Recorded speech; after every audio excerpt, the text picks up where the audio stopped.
Joining me now for reaction is Newt Gingrich, former Speaker of the House and a Fox News contributor. Newt, it's so good to have you back from Rome. How are you? Are you perpetually jet lagged? That's my question. No, it's fun. Let's talk about what they are trying to do. The usual suspects, you know all of them. You saw that tedious montage. Trump's not smart, he's dumb, he's unintelligent, he doesn't read, et cetera, et cetera, et cetera. What's going on here? Well, I mean, the same people who have been passionately avoiding reality for 3 years are now entering a new year passionately avoiding reality.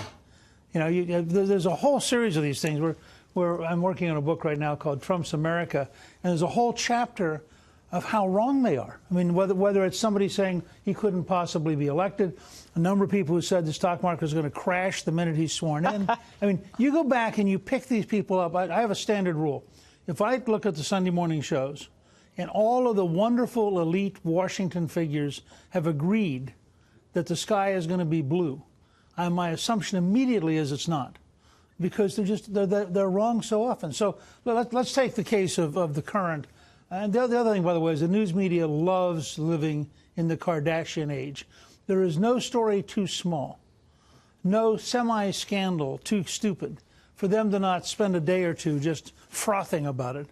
So, and you've had the same experience. Trump is actually, he was smart enough to beat 16 other Republicans. He was smart enough to beat Hillary Clinton. He was smart enough to help Mitch McConnell and Paul Ryan pass the largest tax cut in modern times. He's been smart enough to begin to get federal judges in who are solidly conservative.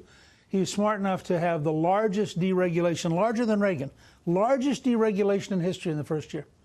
So somewhere in all that, you'd think maybe he's actually smart.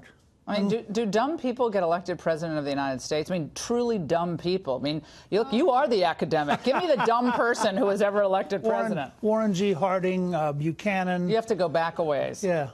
They're trying to set up a narrative, Newt, of Trump as unstable, mentally deficient, can't be trusted with a nuclear button. You're seeing pieces, not just in places like CNN, that Brian Stetler had a piece today about how the salacious details of that Wolf book aren't important. More important is that the book suggests that Trump is unstable and raises alarms about his fitness for office. You've heard this building really, we heard it from Corker, we've heard it from people all the way back to last January, frankly.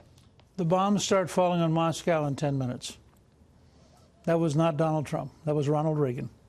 During a test. Was it 5 minutes or 10 minutes? I think it was 5 thought it was 10. Okay. But in either event. Let's do Reagan trivia right now. Let's call Craig Shirley. But in either event, can you imagine how the current media would have dealt with that? Oh, my God. That was one of Reagan's best lines as well. It was a throwaway baloney line, and he knew it, and so did the Russians. But what did Reagan do that Trump doesn't? Reagan let it all kind of slide off his back. He did not engage with the media. It was a different time. You didn't have Twitter. They're both. I mean, I think you said it well earlier. Ronald, I actually do think, and I thought I've known 9 presidents. I think these are the 2 best. This will shock some people. I think Reagan and Trump. Totally, I completely agree with you. Yeah, not even close. In terms of actual effectiveness, yeah, these are the 2 best presidents that I've known, starting back with Nixon. But they're totally different. Brian Kilmeade has a new book, as you know, on the Battle of New Orleans and Andrew Jackson. And I keep telling everybody, if you read Kilmeade's book, if you look at Andrew Jackson, you begin to understand Trump. Reagan is this stunningly sophisticated person who had been a Hollywood star. He really understood himself. He really understood the media. And he had a totally different style than Trump.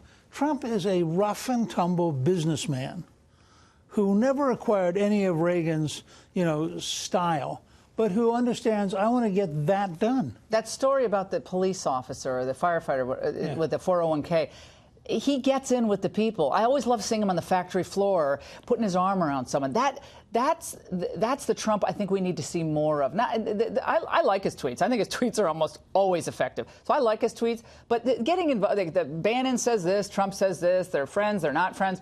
I got to have you weigh in on Bannon and what's going on there. I can't figure it out. I don't know who's helped by it. Oh, sure you can.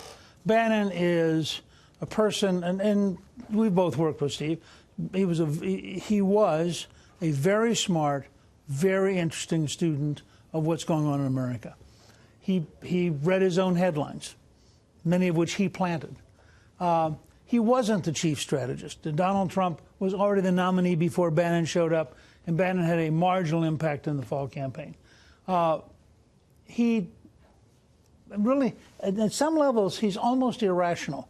You go into the Trump White House and you think, I guess I'll pick a fight with Jared and Ivanka, and then I'll pick a fight with Don Jr. This is suicidal. I mean, these are the kind of things where you have to say, you know, are you just crazy?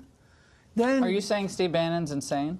Well, the president said, I think, that he had lost his mind, and that may be a more appropriate way to put it, because insane has certain, you know, psychological preconditions. What I do think is that Bannon thought, somebody once said to me, the Tiger Woods caddy actually thought he made the putts and forgot that, in fact, it was helpful to have Tiger Woods. As long as he didn't drive the car in the last. Yeah. But if you think about it, Bannon thought that he had the skills that Trump has. Well, he might run for president. I mean, the reports are he could think of running for president. That'd be fine. He'll get, 3%. And be part of the continuation. I think actually this experience probably eliminates most of his support financially. John Cornyn, senator from Texas, said the falling out with Bannon may be a good thing for the Republican Party. See, what I'm worried is the ricochet thing. Bannon is a conservative populist. I agree with him on almost every issue, frankly. He is very smart. He is a student of history. I don't know what's behind these quotes. I'm not going to get into that. But I don't want Trump to take the Bannon problem and take the lesson from that being, I'm not going to do these issues that that we agreed on together, because I think they were good together. I'm not saying Bannon was Trump. Trump's Trump. Look, I think first of all, I think Steve Miller. I'm trying to be mend fences here for people. That's what I'm trying to do. Good luck. Good luck. That's over. Well, what can I do? I'm trying. I don't give. Look, go ahead. First of all, Stephen Miller is the heart of love him. Right, and he has all of Bannon's upside and none of his downside. Quiet. Right. He's there doing his job every single day. I think he probably channels Trump better than anybody in the country. Second, I actually have, this is like Reagan. I remember as early as the summer of '82, conservatives going to lunch at Heritage going, oh, my God, Reagan's selling us out. I mean, oh, yeah, right. I have enormous faith that Reagan was actually Reagan. I have enormous faith that Trump is actually Trump. Trump actually believes this stuff. He believes in deregulation. He believes in cutting taxes. This is what I'm saying. These conservatives still grousing. So I don't worry about Bannon. I don't worry about Bannon leaving as long as Trump stays. Sessions, a couple of congressmen, Meadows and Jordan, said that Sessions should probably step aside. It might be time for him to step aside. What do you think about that? I think that Attorney General Sessions ought to have a very serious review of what he's doing, because he has a department that has enormous problems. He can't recuse himself from all those problems. And he ought to be, if he were still in the Senate, he would be really angry at him as Attorney General. And I mean, I like Jeff a lot. And I hope that he will decide that he is going to clean house and get the job done. Now, they're opening up a couple new investigations, so we'll see. Newt Gingrich, love having you on. Great Thank you so much. You. Give my best to your ambassador. Do you call ambassador or ambassadress? What am I? No, she's an ambassador. Ambassador. It's no female. She prefers you call her Callista. Okay. Okay. Tell hi. Tell Callista I said hi. Please do.